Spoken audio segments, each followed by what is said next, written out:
আপনাকে সুখী করার দায়িত্ব কার? আপনাকে ভালো রাখার দায়িত্ব কার? অন্য কোনো মানুষের নয়, আপনার নিজের।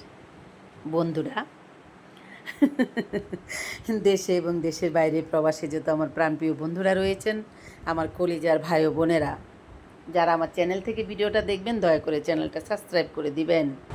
যারা ফেসবুক পেজ থেকে দেখবেন আমার পেজটাকে ফলো করে দিবেন। আর যারা আমার চ্যানেলকে সাবস্ক্রাইব করে দিয়েছেন তাদেরকে অনেক অনেক ধন্যবাদ এবং ভালোবাসা। প্রিয় বন্ধুরা, নিজেকে ভালো রাখার দায়িত্ব কার? নিজেকে ভালো রাখতে পারে কে? আমরা মনে করি হয়তো আমার স্বামী আমাকে সুখে রাখতে পারবে, ভালো রাখতে পারবে, আমার সন্তান আমাকে অনেক ভালোবাসা দিতে পারবে, আমার বাবা মা আমাকে অনেক যত্নে রাখতে পারবে, অনেক ভালোবাসতে পারবে, আমার স্বপ্ন পূরণ করতে পারবে। সবশেষে একটি কথা রয়েছে, সেটা হচ্ছে সব জায়গা থেকে ফলাফল খারাপ আসতে পারে। মানে সবার প্রতি আপনার বিশ্বাস অটল নাও থাকতে পারে, কিন্তু আপনার নিজের প্রতি নিজের বিশ্বাস তো অটল আছে। কি বলেন? আপনার নিজের প্রতি নিজের বিশ্বাস তো অটল রয়েছে, তাই না? তাহলে আপনার নিজেকে ভালো রাখার যতটুকু দায়িত্ব কর্তব্য আপনি মনে করছেন আপনার চারপাশের সম্পর্কগুলোর মধ্যে, যারা আপনার রক্তের সঙ্গে জড়িয়ে আছে, যারা আপনার প্রতিনিয়ত আপনার নিজের সঙ্গে জড়িয়ে আছে, যে মানুষগুলোর কাছ থেকে আপনি আশা করছেন যে তারা আপনাকে সুখে রাখতে পারে, আপনার স্বপ্ন পূরণ করতে পারে, আপনাকে অনেক অনেক ভালো রাখার চেষ্টা করতে পারে, সেই মানুষগুলো যদি আপনার কাছ থেকে মুখ ফিরিয়ে নেয়, কারো কাছ থেকে আপনি ভালোবাসা পান না বা কেউ আপনার স্বপ্ন পূরণ করে নেই, অবশেষে কী দাঁড়ালো? কারো কোনো প্রয়োজন নেই। আপনার স্বপ্ন পূরণ করার জন্য আপনি এনাফ, আপনি নিজেই এনাফ।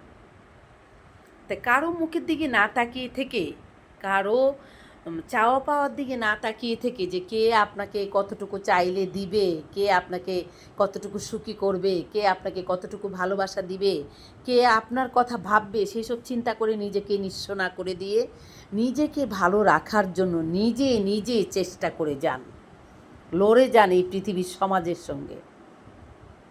একটি কথা মনে রাখবেন বন্ধুরা, আজ আমি ইম্পর্টেন্ট যে কথাটা বলতে চাচ্ছি সেটা হচ্ছে, এই যে সমাজের মানুষ যারা আমাদের চারপাশে রয়েছে, অনেক স্তরের মানুষ রয়েছে, বিভিন্ন রকমের মানুষের সঙ্গে আপনার জীবন চলাকালীন বা আপনি যতদিন পৃথিবীতে বেঁচে আছেন প্রত্যেকটা মানুষের সঙ্গে দেখা হবে। প্রত্যেকটা মানুষ আলাদা আলাদা পাঠের, আলাদা আলাদা মন মানসিকতার, আলাদা আলাদা রুচিবোধ তাদের রয়েছে। অনেক রকমের মানুষের সঙ্গে আপনার রাস্তাঘাটে দেখা হবে, আপনার চলার পথে দেখা হবে, কারো মতের সঙ্গে আপনার মত বিনিময় মিলবে না। সেই জন্য কি আপনি বাঁচবেন না? আপনি স্বপ্ন দেখবেন না? আপনি নিজেকে বাঁচানোর চেষ্টা করবেন না? আপনি নিজে নিজে ভালো থাকার চেষ্টা করবেন না? একটি কথা বলি বন্ধুরা, সেটা হচ্ছে, আপনি আজকে কেমন আছেন? আপনার হাঁড়িতে কি চাল দিয়েছেন, রান্না করতে পেরেছেন, আপনার পকেটে টাকা আছে, বা আপনার ঘরে মেডিসিন আছে, আপনি খেয়ে আছেন না খেয়ে আছেন, কেউ কি দেখতে আসছে? কেউ জিজ্ঞেস করছে না। তাহলে সমাজের মানুষ আমাকে কি বলল, আমার কাছের মানুষ আমাকে কি বলল, আমার সম্পর্কগুলো আমাকে কি বলল, সেগুলোর প্রতি কখনোই প্রাধান্য দিতে যাবেন না। সেগুলোর প্রতি কখনো প্রাধান্য দিতে যাবেন না। শুধুমাত্র নিজের যে মতামতগুলো রয়েছে, নিজের যে মনের কথাগুলো রয়েছে, নিজের মেন্টালিটি, আপনার ব্রেইন আপনাকে কি বলছে সেগুলোর দিকে প্রাধান্য দিবেন। আর আপনার মনের কথা শুনে আপনার সিদ্ধান্তর উপরে অটল থেকে আপনি আপনার জন্য লড়ে যাবেন, আপনার ভালো কাজগুলো করবেন, দেখবেন এমনিতেই আপনি পৃথিবীতে ভালো থাকতে পারবেন। কারোরই ভালো আপনাকে রাখার দরকার নেই। আপনি নিজেই ভালো থাকতে পারবেন আপনার কর্মফল দিয়ে।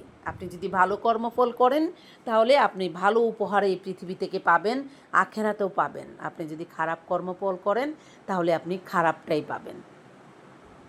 আমি একটি কথা মনে করি যে বাহিরের মানুষ কখনোই আমাকে সুখী রাখতে পারবে না। আর কে কি বলল না বলল সেগুলোর প্রতি আপনি মতামত দিতে যাবেন না। কারো কথায় আপনি কখনো নাক গলাতে যাবেন না। কেননা এই পৃথিবীর মানুষ আপনাকে সুখে রাখতে পারবে না, আর আপনার প্রিয়জনরাও আপনাকে সুখে রাখার চেষ্টা করবে না। তাহলে আপনার সুখের দায়িত্ব, আপনার ভালো থাকার দায়িত্ব আপনাকেই নিতে হবে। আপনিই বেছে নেন এবার কী করবেন। আপনি কি প্রত্যেকটা মানুষের মতামত দিতে গিয়ে সবার কাছে আপনার নিজেকে ভালো প্রমাণিত করতে যেতে যেতে আপনি একদিন শেষ হয়ে যাবেন। দেখবেন কারো কাছেই আপনি ভালো হয়ে উঠতে পারবেন না। তাহলে আপনার কী করা উচিত? আপনার উচিত আপনি নিজে কীভাবে ভালো থাকতে পারবেন সেসব দেখার। আর নিজেকে ভালোবাসার সবচেয়ে বড় অবদান হচ্ছে নিজের। আপনি যদি আজকে মনের দিক থেকে কষ্ট থাকেন না, কেউ আপনাকে মনের দিকে সুখী করে দিতে আসবে না। তাই এই পৃথিবীতে আরেকটি কথা রয়েছে জানেন, আপনি এই পৃথিবীর মানুষের কাছ থেকে কতটুকু সময় মূল্যায়ন পাবেন, কতটুকু সময় কার কাছ থেকে আপনি ভালোবাসা পাবেন, কতটুকু সময় কে আপনাকে মূল্যায়ন করবে জানেন? যতটুকু সময় আপনি একটা মানুষের জন্য যতটুকু কিছু আপনি করতে পারবেন, ততটুকুর উপরে মানুষ আপনাকে প্রাধান্য দিবে। তো মানুষের প্রাধান্যর কথা চিন্তা না করে নিজের কথা চিন্তা করুন, নিজেরে ভালোবাসুন, নিজের যে মনোবল, নিজের যে ধারণা শক্তিগুলো সেগুলো নিজের মধ্যে লালন পালন করুন। আর সবসময় আপনি আত্মবিশ্বাসটাকে অনেক স্ট্রং করে ধরে রাখার চেষ্টা করবেন। দেখবেন এই পৃথিবীতে কোনো শক্তি আপনাকে হারিয়ে দিতে পারবে না, দেখবেন কোনো কষ্টই আপনাকে ফর্সা করতে পারবে না, যখন আপনি আপনার আত্মবিশ্বাসটাকে অনেক স্ট্রং করে ধরে রাখার চেষ্টা করবেন। প্রিয় বন্ধুরা, দেশে এবং দেশের বাইরে প্রবাসে যত আমার প্রাণপ্রিয় বন্ধুরা রয়েছেন, বড়দের জন্য রইল আমার সালাম, ছোটদের জন্য রইল এক বুক ভালোবাসা। তো প্রিয় বন্ধুরা, সবাই ভালো থাকবেন, সবার আগে নিজেকে ভালোবাসবেন আর নিজের সিদ্ধান্তের উপর অটল থাকার চেষ্টা করবেন। তাহলেই দেখবেন পৃথিবীর সমস্ত আধার আপনার জীবন থেকে মুছে যাবে। আপনি নির্দ্বিধায় নিজের পায়ে উঠে দাঁড়াতে পারবেন, ভালো থাকতে পারবেন। আপনার সন্তান, আপনার বাবা মা, আপনার কাছের মানুষগুলোকে চাইলেও ভালো রাখতে পারবেন। তো বন্ধুরা, আজ আমি এখান থেকে বিদায় নিচ্ছি। আপনাদের সাথে দেখা হবে আমার নতুন কোনো স্টোরি, নতুন কোনো গল্প, বাস্তবায়ন, রিয়েলিটি, সেসব নিয়েই আপনাদের সঙ্গে আমার প্রতিনিয়ত দেখা হবে, কথা বলা হবে। তাহলে আজ এখান থেকে বিদায় নিচ্ছি। আপনাদের সাথে দেখা হবে আমার নতুন কোনো স্টোরি, নতুন কোনো গল্প নিয়ে। খোদা হাফেজ, টাটা।